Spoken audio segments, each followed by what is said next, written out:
Tab32 update, keeping tab on Abilene and the Big Country, with Bob Bartlett, Bill Cheney with weather, and David Bacon on sports. Well, I thought it was going to blow up, and I was trying to just get away. That's about all I was trying to do.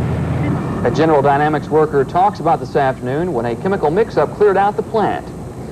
Good evening. Bob is vacationing this week.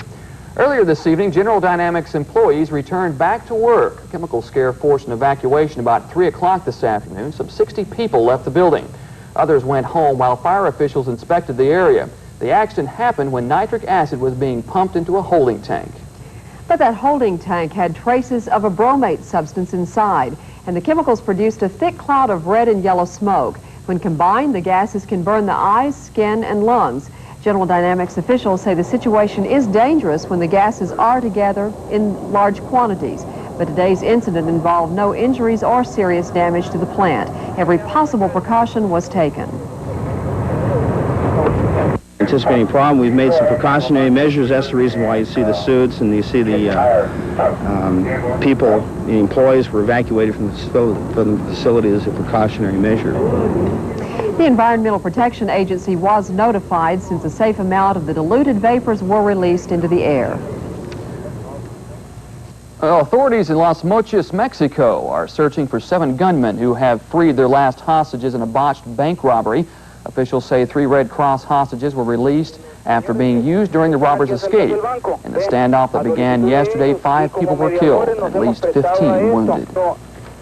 Back here, Mayor Dale Ferguson is charged that the collective bargaining referendum has been initiated and funded by the AFL-CIO. Peggy Carpenter had part 1 of the story at 6. In this report, Abilene firemen respond to the allegations.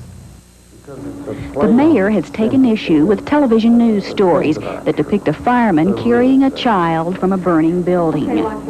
Because they do rescue people from buildings. You know, they do go into burning buildings and put their life on the line. Well, we've never lost a firefighter.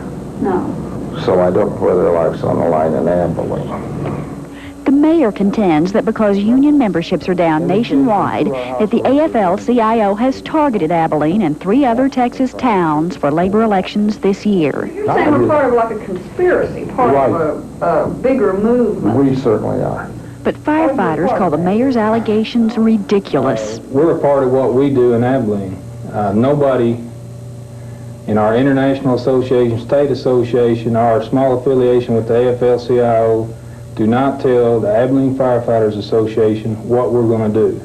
We'll get no funding for collective bargaining from anybody besides what we can pull out of our pocket. On collective bargaining, were you persuaded, were you encouraged in any way by these international union members to go for collective bargaining?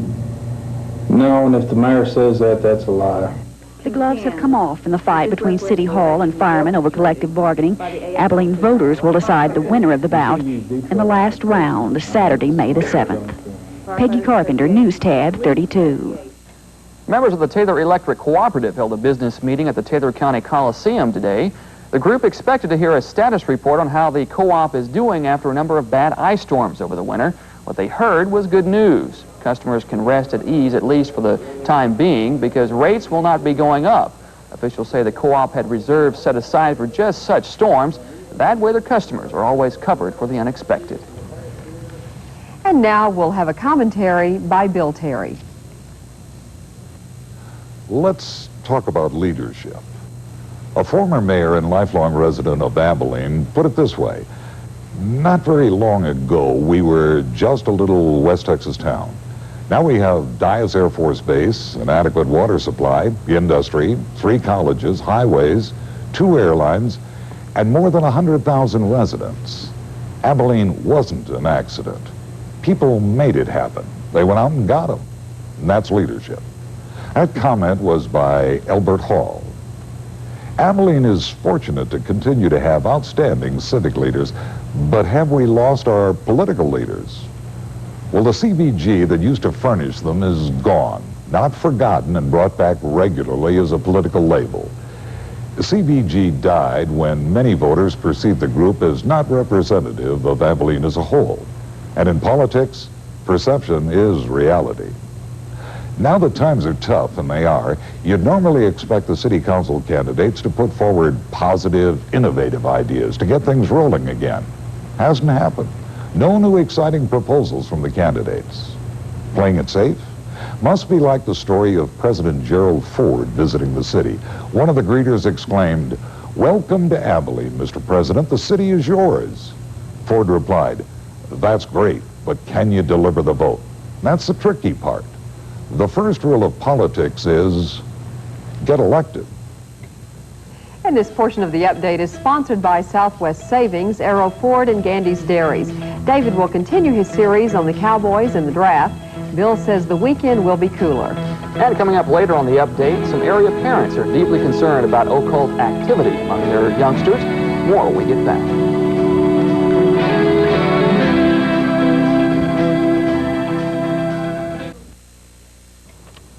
Well, Abilene police say the presence of the occult is not widespread enough here to be a real problem from their point of view, but some parent groups and school officials are deeply concerned about occult activities among youngsters. News Tab's Diane Dotson tells us what a couple of teenagers and one expert have to say. Is it typical teenage rebellion, or is it something horrible that's overpowering our children? Dr. David Lewis counsels teenagers who say they've dabbled in the occult, and he's concerned about some of them. Seems to be a high correlation between these kids who are doing this and depressive kind of episodes. There seems to be a correlation between the kids who are really obsessed or really serious about this with drinking episodes. And not only depression and drinking, but sexual activity, the kind of things that would concern all of us seems to be highly correlated with kids who are really drawn toward that. And other teens say they're worried about the people they know who've become involved in occult activities. When I ask them about, like, what's the group's name? What are all these friends like? They just kind of shut up all of a sudden. They really don't want to tell me out loud in front of them.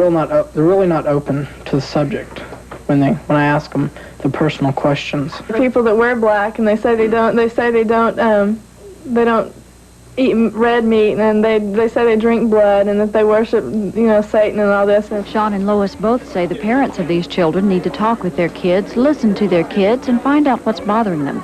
And Lewis agrees. He believes the occult would lose its attraction if children could find the nurturing they need within their families. Well, I think we work on, first of all, making kids our priority, that they understand that they have first place in our life, and I'm not sure they believe that. I think that we start being congruent with our lives, that our messages and our behaviors are more in line with each other, because the kids look at us and they're pretty disillusioned with what they see. And Lewis says banning books or records is not the answer. Diane Dotson, News Tab 32. Well, what you're about to see may look like an attempt to mix batter for a huge batch of cookies. It's not. It's the Young Life water fight. More than 100 local high schoolers are involved. The first part involves water balloons. Next comes the bags of flour, followed by barrels of week-old oatmeal, just for fun. And then to top it all off, a mixture of brownies, and you have the ultimate in food fights. The biggest mistake made here tonight, however, was when the announcer said, "Whatever you do, don't throw anything at the media." I think that Alex and Kevin are still getting the oatmeal out of their hair and off their backs and off the equipment. Yeah. Oh, didn't look like fun to me. No, I don't think so either. Well, Bill, we had an awfully muggy day today. It was a bit unusual. A wind gusting pretty good. It's gentled down now. It's out about 9 miles per hour. We had one gust around 1 o'clock this afternoon of 30 miles per hour. But the wind is yet to come. We're going to be looking at 20 You said 30 turbulent miles. weather elsewhere, though. Well, some thunderstorms, which we can show you on our charts, but 6 to 9 mile per hour winds at Ruidoso, New Mexico, 70 at Deming, New Mexico, tornado at Denver and at Pueblo, Colorado. Gee. So it's been kind of a wild night. We'll tell you more after a message from Gandy's Dairies. It was a warm afternoon. 89 degrees was the high temperature. The overnight low this morning was also warmer than normal, 63 at 9 o'clock. Oh, let me talk about this first. I was getting ahead of myself. These are the free Fishketeers. The Olney Savings and Loan Association is presenting this program Saturday night at 6:30. And the object that you see behind me is the coloring contest, or one of the entries by David Turnaville, I believe it is. But anyway, if you're interested in painting one of these and perhaps winning a prize, you need to go by the Alney Savings Office nearest you anywhere in the big country and pick up one of these blanks and color it in right quick and take it back tomorrow afternoon. Because, as I say, the three Fishketeers will be on the air Saturday at 6:30 here on KTAB, and we'll need to get your entry. Everybody who enters gets a prize, well, not a prize, but at least a certificate and a ribbon. But there will be 3 grand prizes issued by each of the offices, so it's kind of a lot of fun, so go by. Now, let's get to the readings. High temperature this afternoon, 89. The low this morning was 63. We're still 74 at 9 o'clock. Relative humidity, 53%. Winds from the south at 9 miles per hour. Barometric pressure holding steady to 9.53. The sun set at 8:12 and rise in the morning at 7:02. Forget the radar. It's just loaded up with anomalous propagation. Can't see a thing. Let's go directly to the graphics and show what's going on. We have, of course, a trough, and that's accelerating our winds or helping to. I put all the isobars in here, 5 of them from the front all the way down to the southwestern corner of Louisiana. So that's obvious why the winds are so gusty. The thing that we have to concern ourselves with are the isobars that's behind this thing. Another very tight pressure gradient. So this will move through us about midnight tonight, or perhaps a little bit later, and as it does, the winds will then shift into the west, very, very gusty. So we're not going to have a whole lot of improvement. There's only a very slight chance of thunderstorms as the system moves through. It's most likely to occur up around Childress, but if one does happen, it'll be kind of an accident. These are the 9 o'clock temperatures, and you can see they're still pretty warm, with the 69 all the way up at Amarillo. Everyone else was looking at 70s. Lajitas had the warmest spot in the nation and the state today at 95 degrees. Presidio followed that with 94. A lot of precipitation. As I said, there was a tornado at Denver and at Pueblo, Colorado. About $8,000 worth of damage at Pueblo because of a shed and some awnings that were damaged there. Winds were very gusty in New Mexico, 69 miles per hour at Ruidoso, 70 at Deming, 58 at some other spots that I noticed, and winds are rather gusty also across much of the southwest. You can see scattered showers all over the place, snow at Flagstaff, about 6 inches on the ground. Also a bit of snow still falling in extreme northern California, up in portions of Montana. Also snow along the lee side of Erie and Ontario. There's very strong winds gusting across those lakes. You can see the frontal system in the low. There's an upper level supporting that situation. So they're going to have much colder temperatures in that region of the country, and also that snow, of course, and a few showers across the central Mississippi. But for us, it's primarily going to be wind and a change in temperatures once the front gets through. Now, this chart is a little bit before the one I just drew for Texas. I always try to make the Texas the very last one, and you see how rapidly that thing is moving. From one chart to the next, it's moved all the way nearly across the state of New Mexico. Here's what we'll be looking for in the morning. The frontal system should be through. There is a chance for showers and thunderstorms, most likely around Dallas-Fort Worth by in the morning. Then, as you see, there's showers and thunderstorms expected behind it, along with some snow, Utah, down into northern Arizona, and then across much of the northern plains. A dark green color is a 50-50 probability. The lighter green is only a 20% chance, so it's going to be pretty busy tomorrow morning.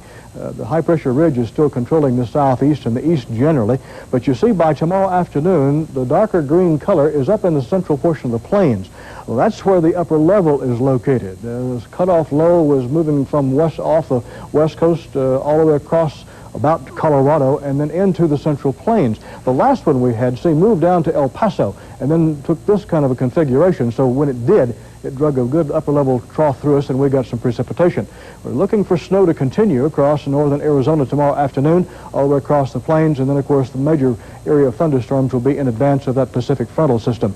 By Saturday, we'll be looking at clearing skies. The trough is trailing off behind the frontal system, so we'll have a little bit gusty southwest winds on Saturday, but at least the precipitation will be gone. Showers and thunderstorms will be active from the Gulf Coast into the southeast, and then wrapping around it changes into rain. And then from the upper Great Lakes all the way across the central plains, it's going to be snow and a considerable amount of precipitation out in the west. For us for tonight, we're looking for cloudy skies, but it's that high, thin type cloud that's not going to cause much of anything. The overnight low temperature near 65, winds 5 to 15 miles per hour. And then tomorrow, only isolated thunderstorms, less than a 20% probability. The big factor tomorrow will be the winds out of the southwest at 20 to 30 miles per hour. High temperature near 85, the overnight low 52. Then Saturday, we'll be looking a little better. Partly cloudy skies, cooler by about 10 degrees, 75 the high, 52 the overnight low. Then we begin warming. On Sunday, partly cloudy, 79 and 54. Monday, a slight chance of thunderstorms. Another Pacific frontal system will be due in, 82 and 55. Then Tuesday, partly cloudy, 82 and 57. Climatic data for today, 89 the high, 63 the overnight low this morning. Normal is 79 and 55. The record was 98 in 1940, 35 the record low in 1918. We've had nearly 3 inches of rain, which means we're about 1.5 inches still behind. That's the weather. Now here's Steve and Fran. All right, thank you, Bill. Coming up on the sports segment, David will have sports follies, and we'll find out what Fran was doing this week. Oh, no. He's in dangerous territory sitting here, too. And later on the update, Hardin-Simmons University celebrated their annual Western Heritage Day. We'll see what they did when we get back. Three Fishketeers are we. With brilliance, brawny, and brain. KTAB invites you to join us Saturday, April 23rd at 6:30 for the Three Fishketeers, sponsored by Alney Savings and the Alney Savings Coloring Contest. Are we 3 heroes from under the sea? We stand up for good like heroes should, so the oceans will be